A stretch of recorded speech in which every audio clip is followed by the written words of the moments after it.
Still to come is a subject for debate of the motion of adjournment, and this one is coming from Lunte member, and this is titled "Measures to Reduce the Cost of Living." Let's take practical measures to reduce the cost of living. That's the last item on the order paper for today, the notice of debate on the motion of. Earlier on, we did have another private member's motion that was also moved by Kamfinsa, Member of Parliament, Mr. Christopher Kangombe. This was titled, "Establish legal aid offices in all districts countrywide, that in order to enhance equitable access to legal representation, this House urges the government to establish legal aid offices in all districts countrywide." And this motion was seconded by Chilubi, Member of Parliament, Mr. Mulenga Fobe, and we saw members of Parliament. Considering the motion moved by the Honourable Member that this House formulate guidelines on the issuance of bonds and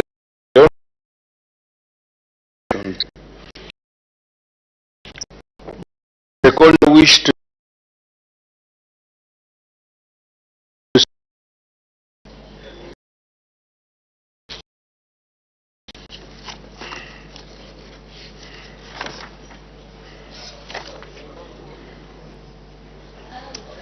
Now, Mr. Speaker. the Honourable Member for Mandevu. Mr. Speaker, the people of Mandevu would like to give us this opportunity to second this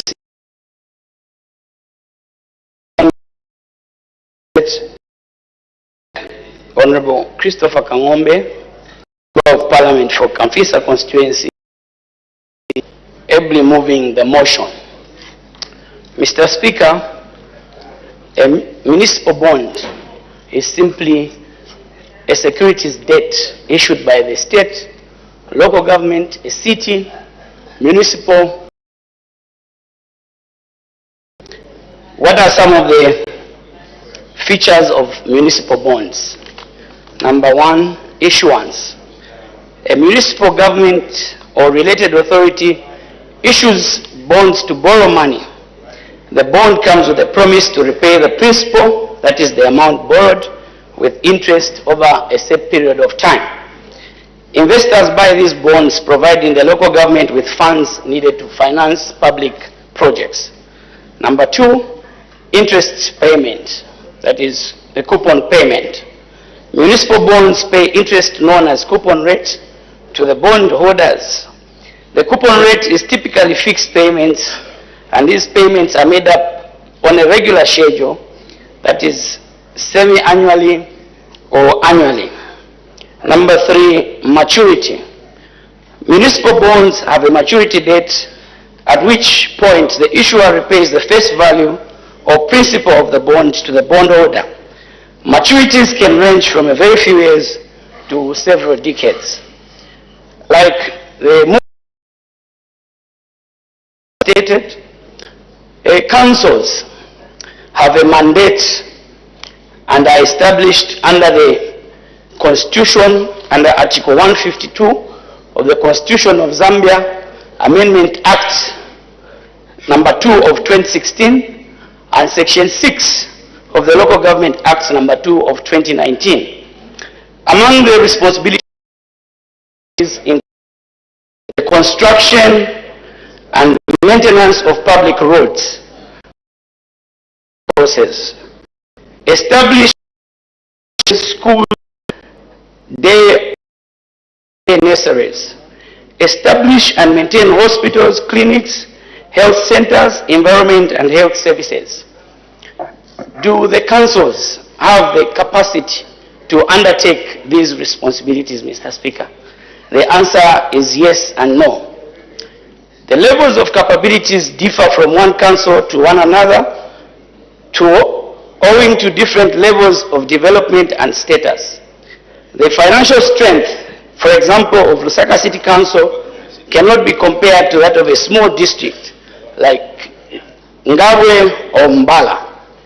Provision of services largely depend on the balance of estimates of income over expenditure, meaning that each council can only spend as much as it collects in terms of service delivery.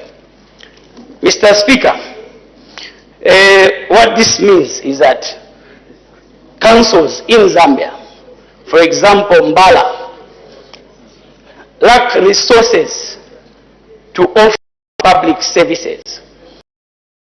His neighbors with a city in Tanzania, they have a border on the Tanzanian side where our friends have constructed infrastructure to open up a border, while on our side the council is failed to construct these facilities. Once lines are put in place, we entail that councils will be able to issue bonds from the public, from businesses and other governments to get income to finance such public infrastructure. Once this infrastructure is built, it will not only improve public infrastructure in the region, but it also boosts business within the district. Another example, Mr. Speaker, is Ngabwe District. Ngabwe District has a budget of locally generated income of 4.8 million kwacha, while their wage bill is 2 million kwacha per month. This is able to undertake public service delivery. Most of the money that Ngabwe gets comes from local government equalization fund. Before we did away with a capping of 20% of this local government equalization fund, where councils were required to provide services using the 20%, you would find that all the councils in Zambia, most of the councils, would borrow this 20% to pay themselves salaries, neglecting to offer public service.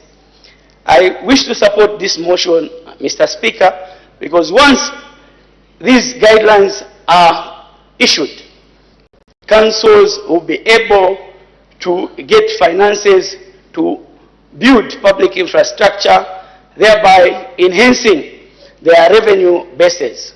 Mr. Speaker, I beg to second. Thank you so much. Any further debate? The Honourable Member from Furila. Thank you very much, Mr. Speaker, for allowing the people of Mufrida to add a voice to this very important yet non-controversial motion. Mr. Speaker, this motion is urging the government to issue guidelines, to provide guidelines for local authorities to follow when issuing and managing municipal bonds. In simple terms, Mr. Speaker, municipal bonds is basically the borrowing at a local authority level, where the councils are able to raise funds through borrowing to finance the functions outlined for the councils in the Constitution, as the mover of the motion and the seconder have raised. Mr. Speaker, for me, I want to focus my contribution to this motion on the need and the benefits if these guidelines are issued. Remember, as the mover mentioned, this motion is not asking for a new law to be published. No, the law is already there. The functions of the council are there. The law is already provided in the Local Government Act of 2019, Section 48, already authorizes the councils as one of the methods to raise funding to issue municipal bonds, in short, to also borrow. But since 2019, no authority in this country has been this option of raising finances because they have not been provided with the guidelines. Mr. Speaker, the population of this country has been rising, has been increasing at national level and within the respective local authorities. The rise in population is not commensurate to the rise in the public infrastructure and social services provided by the local authorities. The population is increasing at a faster rate. Hence, we have a shortage of accommodation. We have a problem with congestion on the roads. We are struggling with managing the drainages. We are struggling with so many public facilities, libraries in the local authorities, schools, bridges. Every local authority now is looking up to the central government.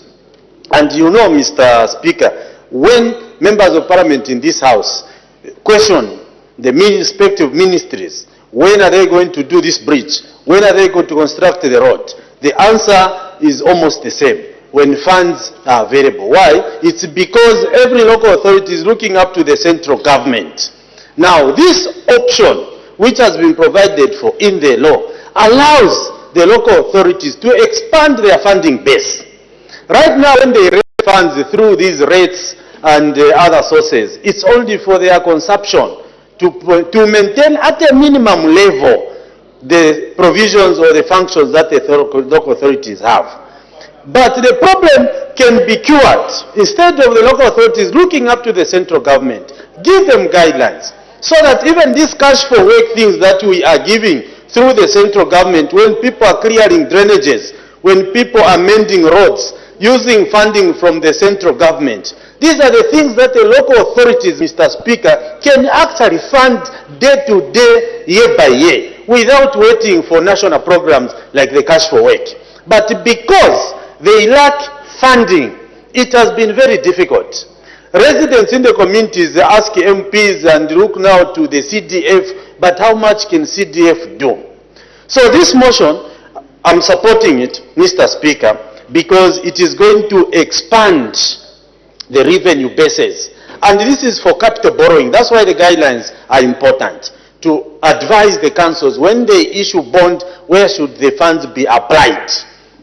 The housing deficit that we are facing, the stadia, the roads could easily be addressed when the councils are allowed this wing of financing, which has been lacking. Mr. Speaker, the drafters of the law that we are referring to now, the local authorities law, I'm sure had foresight that this is not just something that is going to be new to Zambia.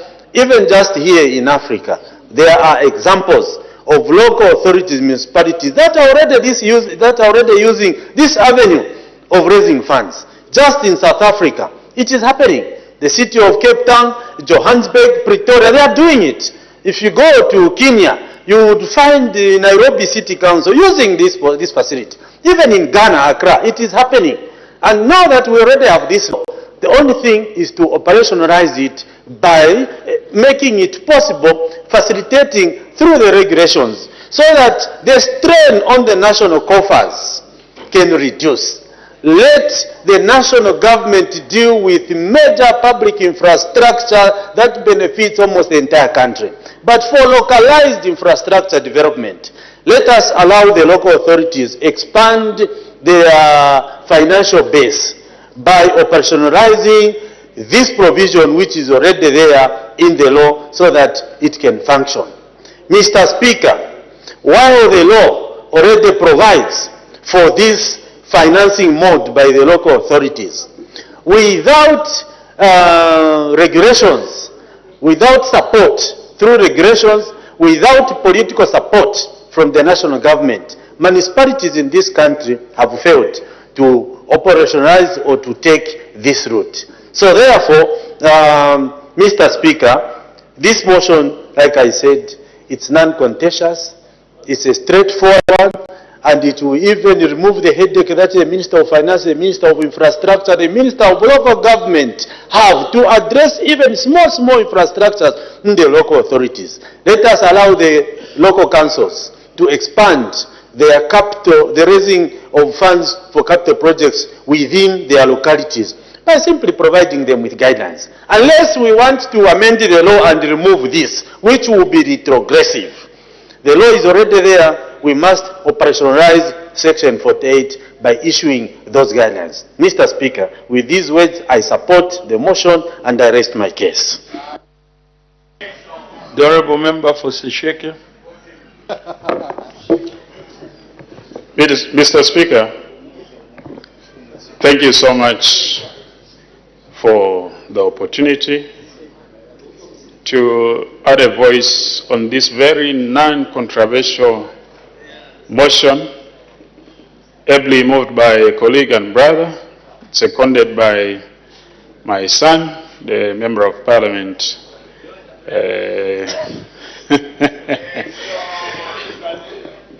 a former councillor for that matter. Mr. Speaker, the need to come up with the regulations that speak to these bonds is very important because, as you may be aware, these local authorities vary in terms of their financial capabilities, the needs,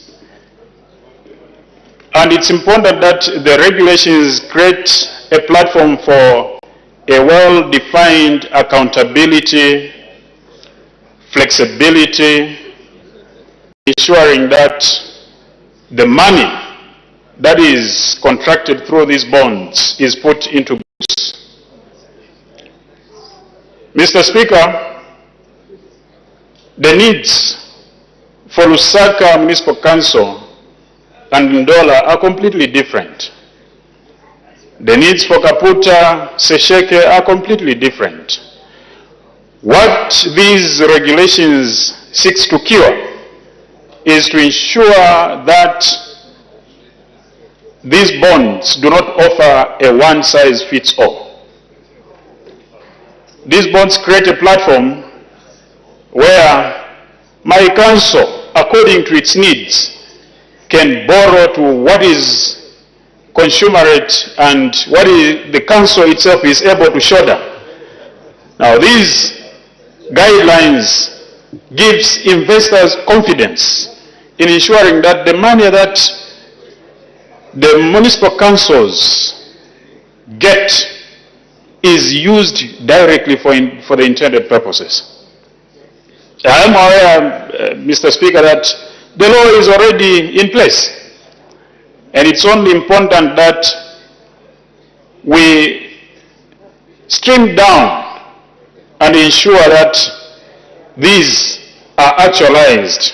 But in doing so, like I've earlier mentioned, it's important to come up with the guidelines so that we do not see misuse and misappropriation of these funds into things that do not add any value to these municipal councils. Mr. Speaker, this motion is seeking to push a door that is already open. So I will not belabor the point because the law is already in place. It's only important that the ministry and the minister in charge of local government can sit down and see that the issue that I raised of a one-size-fits-all do not bring about constraints in different councils' needs and financial capabilities. Mr. Speaker, with these few words, I support the motion, ably moved by a brother and colleague, as well as seconded by my son. I submit. Thank you. Thank you. The Honorable Minister of Local Government and Rural Development to respond.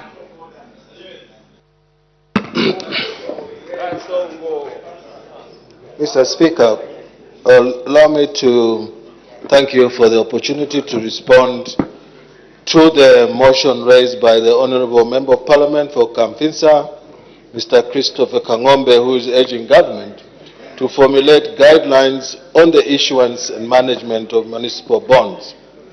I wish to begin by giving my high commendation to the mover of the motion, which speaks to the enhancement of the policies that support the issuance of municipal bonds by councils or local authorities, to put it in simple terms. This motion, Mr. Speaker, is relevant as it is moved when government is implementing various initiatives to build capacities of local authorities to increase on-source revenue. Mr. Speaker, as government gains traction in the implementation of our decentralization agenda emphasis is not only on the devolution of resources from the center, as we have done in the case of Constituent Development Fund, to the local authorities, but also in enhancing capacities of the local authorities to raise their own revenues. This is very critical for enhanced delivery of municipal services to the public. An important initiative for revenue generation for the council, which indeed sits in the law, is the issuance of the municipal bonds.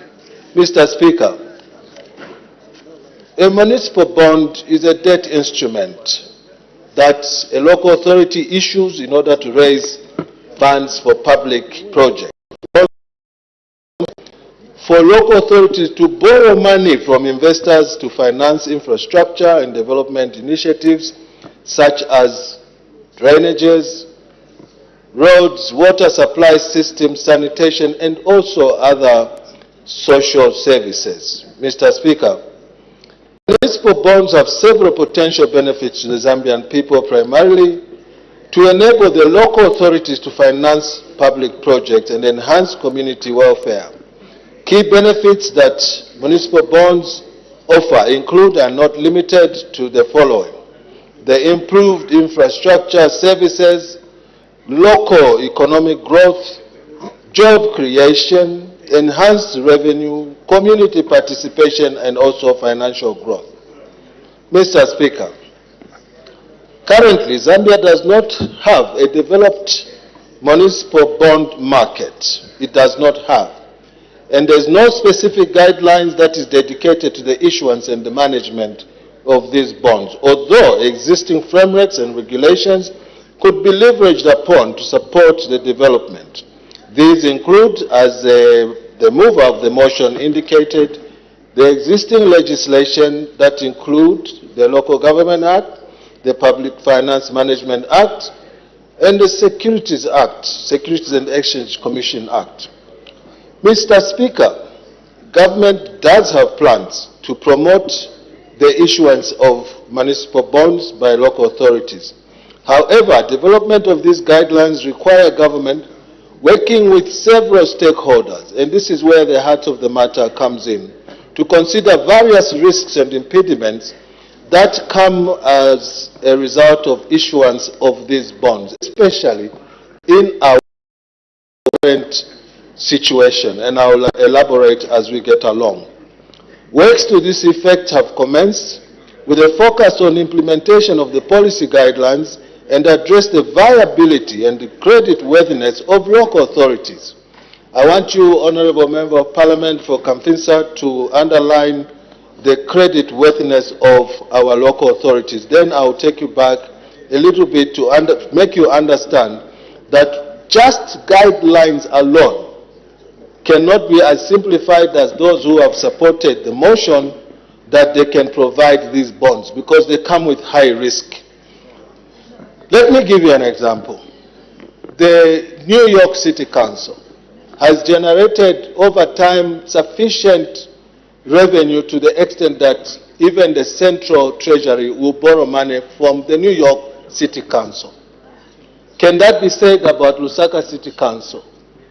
Can Lusaka City Council say, Honorable Musokotwani, go to the town clerk for Lusaka City Council and say, government would like to borrow money from you? The answer is no. Why is that so? There are many reasons. There has never been, and it's only beginning now, a conducive environment that has been placed to give capacity to these local authorities. In the past, what was going on was actually a camouflage of trying to protect the local authorities, but in actual essence, debilitating them. By way of, as an example, you know, in the 90s, Honorable Member of Kamfinsa, government did insulate all local councils from execution of judgments in court.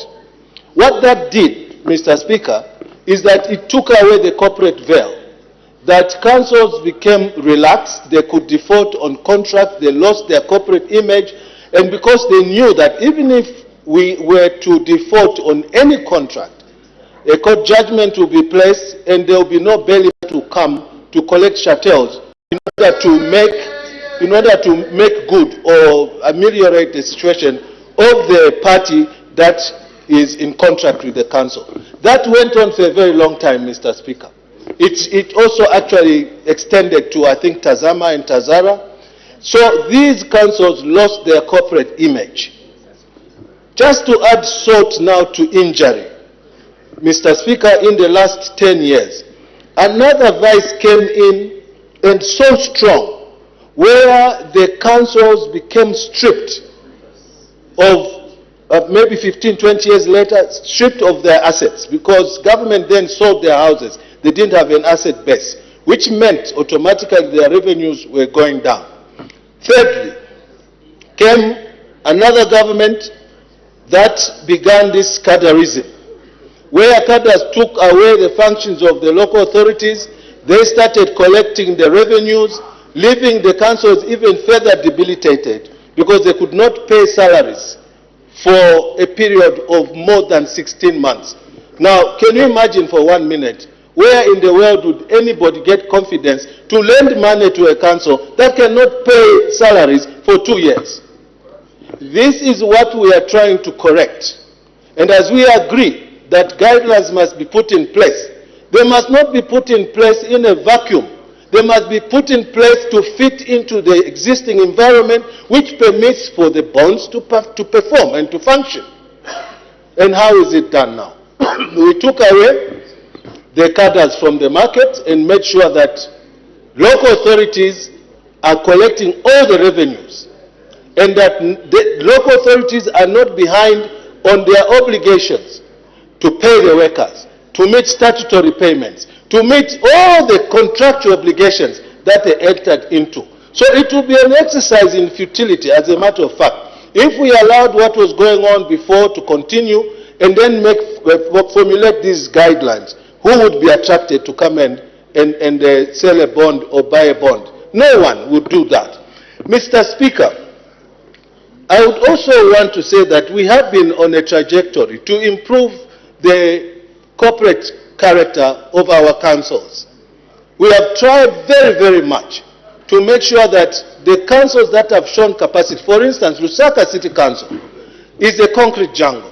We have decided that we are going to allow all the 116 local authorities to be rating authorities, something that was absent before. So today, all the councils, and this was signed by me not more than a month ago, we have allowed a situation where all the local authorities now are going to do their own rating. That alone will help the councils to do things that they ought to do in terms of revenue collection. Before, Mr. Speaker, the districts were being declared willy-nilly. Say under this tree there's a district without any support infrastructure to make sure that these districts from day one, they are able to raise some revenue. So in short, I would like to congratulate you, dear friend, Honorable MP for Kamfinsa, for bringing this, for reminding us that this must be in place, but we the cut before the ties. Make sure that we give an environment that is conducive for the councils to build confidence from the public that is saving. Then we can do bridges, we can do roads, we can charge people in a local jurisdiction money for the services that they are getting. As it is today, people refuse to pay even rates because they do not see the benefit that is coming from the municipal service provision. I thank you, Mr. Speaker. The Honourable Member for Kafinsa will end up debate. Mr. Speaker, allow me once again to thank my colleague from Mandevu, Honourable Christopher Shakafuswa, for ably seconding this motion, the motion which is asking government to formulate guidelines on the issuance and management of municipal bonds for local authorities in Zambia. May I thank my colleague from Mufulira Central, Honorable Gordon Mwila, for simplifying the discussion so that everyone is able to understand what exactly we are asking government to do. We are not asking government to bring legislation here because this was already done, Mr. Speaker. We are simply asking government to go and consult stakeholders, sit down, look at what can work. How can a council, say in Ndola, issue a municipal bond? How can they establish a special purpose vehicle? Which financial institution would be willing to help local authorities manage this activity? How will insurance be covered? Mr. Speaker, that is the purpose of this discussion today. And Honorable Gordon Mwila simplified the discussion for this afternoon. May I also thank my colleague from Sesheke who supported this particular motion on the understanding that councils need to have local capacity to be able to generate resources to provide public services. And of course, lastly, I want to thank the Minister for supporting the motion because the motion is basically an instrument that will help councils perform better. I want to repeat, Mr. Chairperson, Mr. Speaker, as I conclude, that we must be forward-looking. Now, if you are looking into the future, Mr. Speaker, we must give councils the capacity to perform their duties. And one way of ensuring that councils perform their duties is to give them guidelines on how they can issue a municipal bond and how they can manage a municipal bond. Mr. Speaker, I thank everyone for supporting the motion. Thank you very much. I put the question. The question is that this House urges the government to formulate guidelines on the insurance and management of municipal bonds. As many as of that opinion say aye. Aye. Of the contrary say no. The ayes have it. The question is resolved in the affirmative. The acting leader of government business adjournment.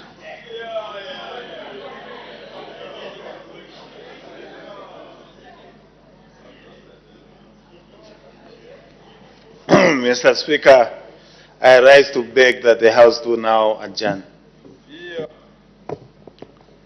Notice of an item for debate on the motion of adjournment of the House has been received. The Honourable Member for Lunte.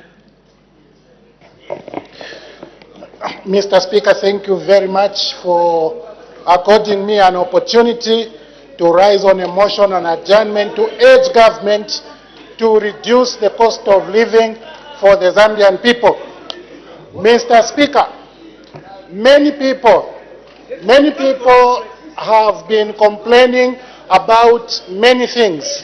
And as a matter of fact, the big issue that people have been complaining about is the cost of living. Order. Honorable members, I urge the House to be calm. Let's avoid debating while he's seated and ensure that what the Honorable Member for Lunte is heard. Thank you. Mr. Speaker, I also take note of the interest the UPND members have in the cost of living as has been exemplified by their leaving the House. Mr. Speaker, I wanted to say many people complain about many things. Have been complaining about human rights. Some of them. Order. What is that? Members are leaving. Order.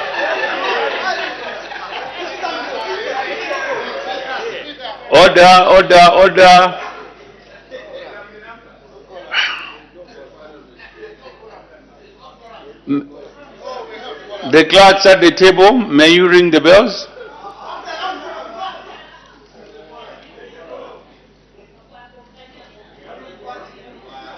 May you ring the bells?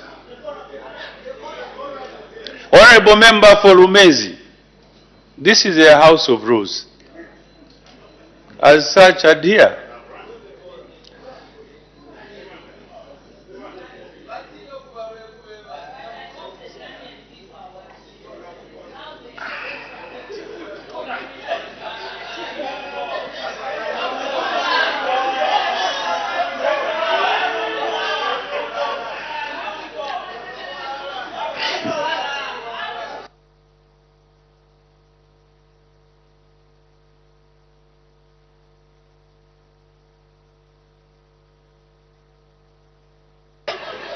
Order. Honorable Member for Chirubi, may you take your seat?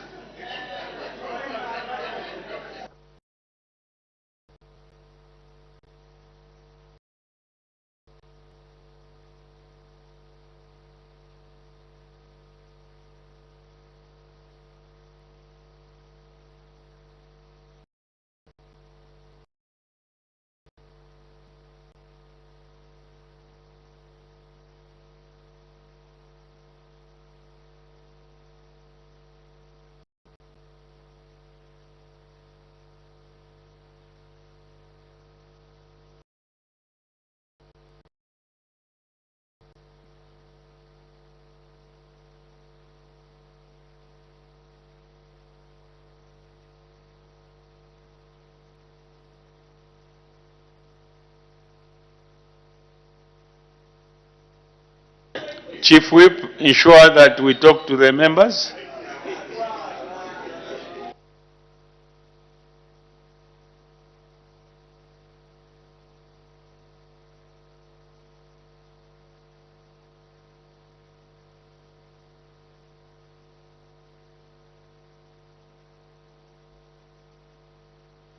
Honorable Member, I'll name you. Let me teach you and give you some days. I'll teach you a lesson because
Good afternoon, you're tuned in to Parliament Television. Live pictures are on your screen as a quorum,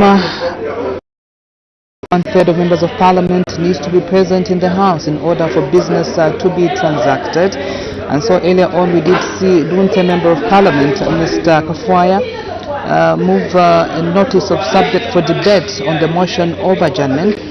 And this one is titled, Take Practical Measures to Reduce the Cost of Living. And so since a quorum has not been constituted, debate cannot go on. We wait for members of Parliament to come through into the chamber in order for the Lunte lawmaker to deliver his subject for debate, which is take practical measures to reduce the cost of living. And so we did have 4 questions for oral answer under standing order number 80. I beg your pardon, 3 actually, because the other question lapsed. Mr. Katambo was supposed to ask a question to the Minister of Infrastructure, Housing and Urban Development, but apparently he was not in the House at the time that this question came up for consideration. So the House considered 4 questions for oral answer under standing order number 8. Of course, Matimba, we did have 2 more being moved by Kamfinsa Member of Parliament, Mr. Kangombe. Yes, the first one was titled Establish Legal North districts countrywide. That The 5 minutes is up, but we'll still add another 5 minutes. So the counting starts, but the watch is not displaying. I think members should be able to see the 5 minutes that we've added.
And we saw members of parliament adding their voices to this motion. When a question was put, this motion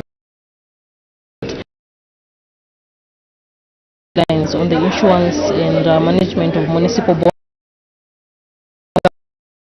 guidelines on the issuance and management of municipal bonds, and this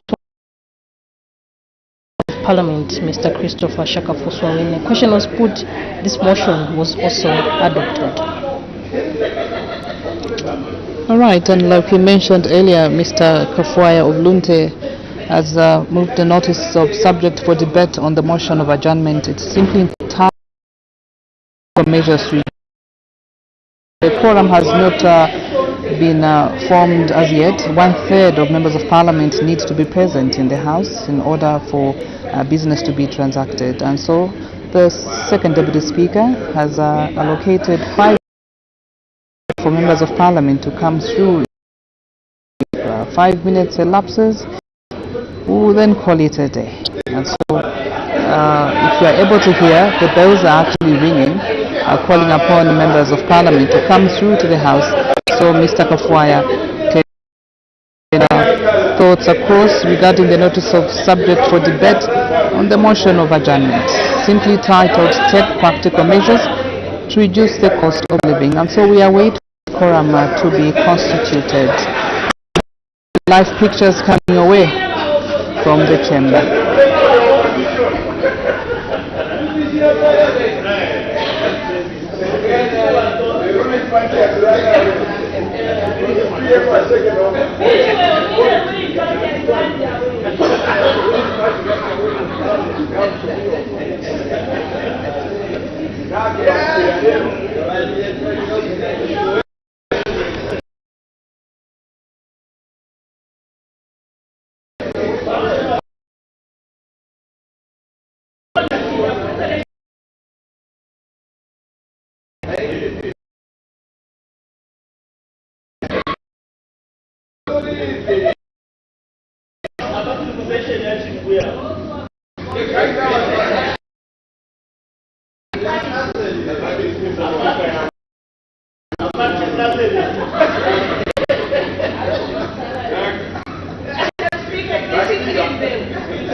The government has run away.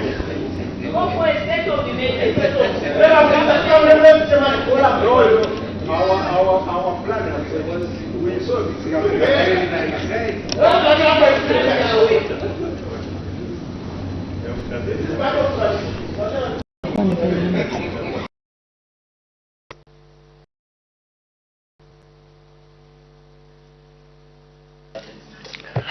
Honorable member, quorum, the House.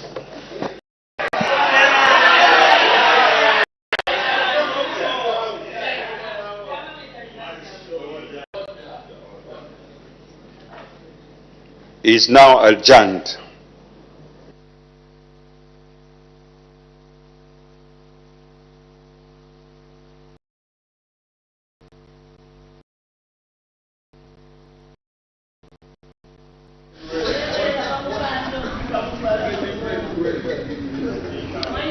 Good afternoon.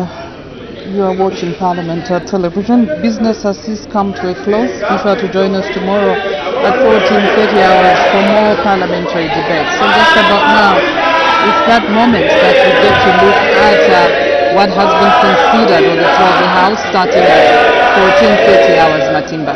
When business resumed, Madam Speaker did make some announcements. Madam Speaker recognized the presence in the public gallery of pupils and teachers from Rhodes Park School in Lusaka District, and also pupils and teachers from Sunshine Academy in Lusaka District, and visitors from Luwansha Parliamentary Constituency in Luwansha District.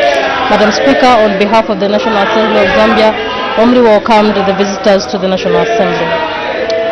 And so, after those announcements, the House considered 3 questions for oral answer under Standing Order number 80. Question 207 lapsed because Mr. Katambo of Masaiti was not in the House the time that his question came up for consideration. And so we'll have a brief look at the questions that were raised. Question did come from Kalabo Central Member of Parliament, Mr. Miyutu. He did ask the Minister of Education a question in 3 parts: what the rationale for the introduction of the free education policy from early childhood education to grade 12 was, and the Minister of Education did say that this was in a national development goals. And in the other part of the question, Mr. Miyutu wanted to find out what the benefits of the policy are. He did mention quite a number of them, among them that school enrollments have actually increased. The other part of the question, Mr. Miyutu wanted to find out what measures have been taken to ensure that all children of school-going age benefit from the policy, and the measures were quite enormous. Some of them is there's been increased budgetary allocation to the education sector, and also increased infrastructure development. Another question came from Pika, Member of Parliament, Francis. Of Infrastructure, Housing and Urban Development. He wanted to find out when the construction of phase 2 of the Michael Chilufiasata Hospital in Pika District will be completed. And the acting Minister of Infrastructure did say that the construction will be completed once the contractor is procured and funds have been procured.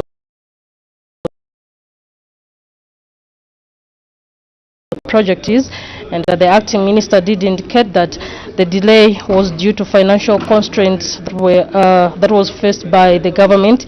In the other part of the question, he wanted to find out what the cost of the project is, and the acting minister did say that 19,702,502 kwacha and 66 ngwe is the cost of the project. And in the last part of the question, the member of Pika wanted to find out what the time frame for the completion of the project is, and the acting minister said that the time frame for the completion of the project is 6 months from the date of commencement of works.